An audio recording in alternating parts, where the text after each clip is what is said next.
FIFA বিশ্বকাপে Brazil নিয়ে যাচ্ছে সবচেয়ে ভয়ঙ্কর উইঙ্গার জুটি। বিশ্বের এমন কোনো ডিফেন্স নেই যে তাদের পকেটবন্দি করে রাখতে পারবে। নিজেদের পজিশনে তারা বর্তমানে বিশ্বসেরা ফরওয়ার্ড। বলছিলাম ব্রাজিলিয়ান মধ্যমণি ভিনিসিয়াস জুনিয়র ও রাফিনহার কথা। নিয়মিত ক্লাব ফুটবল যারা ফলো করে তারাই বলতে পারবে এই দুই ফুটবলার কতটা প্রতিভাধর। ইউরোপের জায়ান্ট দুই ক্লাব রিয়াল মাদ্রিদ ও বার্সেলোনার সবচেয়ে ভরসার জায়গা হচ্ছে এই দুই Brazilian. Selecao coach Carlo Ancelotti যদি জাতীয় দলের ক্যাম্পে তাদের ভালোভাবে খতিরদারি করতে পারে, অর্থাৎ তাদের সেরাটা বের করে এনে দলে ইমপ্লিমেন্ট করতে পারে, তাহলে ব্রাজিলের গোল করার জন্য আর প্রয়োজন পড়বে না অন্য কারো কাঁধে হাত রাখার। লেফট উইং থেকে ভিনির জাদুকরি ড্রিবলিং এবং রাইট উইং থেকে রাফিনহার ইনসাইড ফরওয়ার্ড রান ব্রাজিলের আক্রমণকে অনন্য পর্যায়ে নিয়ে যেতে পারে। ফুটবলে খুবই বিরল হচ্ছে গোল স্কোরার উইঙ্গার, আর এই দুই তারকার রয়েছে সেখানেই শক্তির জায়গা।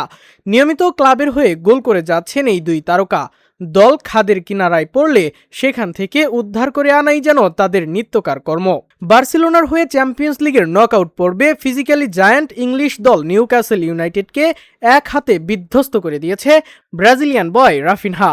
চ্যাম্পিয়ন্স লিগের রাউন্ড অফ 16-এ যখন তার ক্লাব বার্সেলোনাকে ঘরের মাঠে কামব্যাক করতেই হতো, সেই জায়গায় দাঁড়িয়ে দায়িত্ব নিজের কাঁধে তুলে নেন এই তারকা। ম্যাচটিতে করেছেন জোড়া গোল ও জোড়া অ্যাসিস্ট।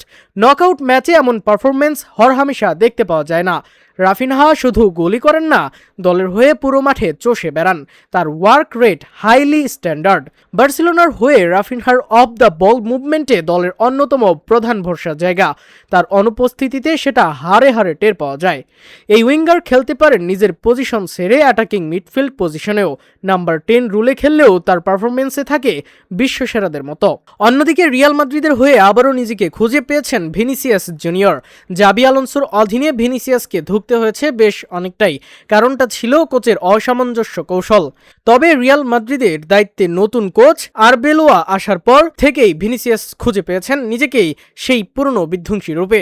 আরবেলোয়াও তার দলের সবচেয়ে বেশি ভরসা করছেন এই ভিনিসিয়াসের উপরই। ফলাফলস্বরূপ ভিনি আউটপুটও দিচ্ছেন সেরাদের কাতারে থেকে। ম্যানচেস্টার সিটির বিপক্ষে তাদেরই ঘরের মাঠে জোড়া গোল দিয়ে ভিনিসিয়াস পুরো স্টেডিয়ামের সমর্থকদের নিশ্চুপ করিয়ে দেয়া প্রমাণ করে দিলেন ভিনি কতটা উচ্চমানের ফুটবলার। পেপ গার্দিওলার ম্যান সিটির বিপক্ষে এমন পারফরমেন্স দেয়া চারটিখানি কথা নয়। তবে ক্লাবের ভিনি জাতীয় দলে আসার পর হারিয়ে যান। তাহলে এত সব কথা কেন বলা হলো, প্রশ্ন আসতেই পারে। উত্তরটা হচ্ছে ব্রাজিলের ডাগ আউটে এখন থেকে রয়েছেন কার্লো আনচেলত্তি, যে কিনা ভিনিসিয়াসকে বিশ্বমঞ্চে গড়ে তোলার প্রধান কারিগর। আনচেলত্তির অধীনে ভিনিসিয়াস বরাবরই নিজের সেরা পারফরমেন্স প্রদর্শন করে এসেছেন। ভিনির মতো এমন সেন্সিটিভ খেলোয়াড়ের কাছ থেকে সেরাটা বের করে আনতে পারেন কার্লো আনচেলত্তির মতো ম্যানেজারই।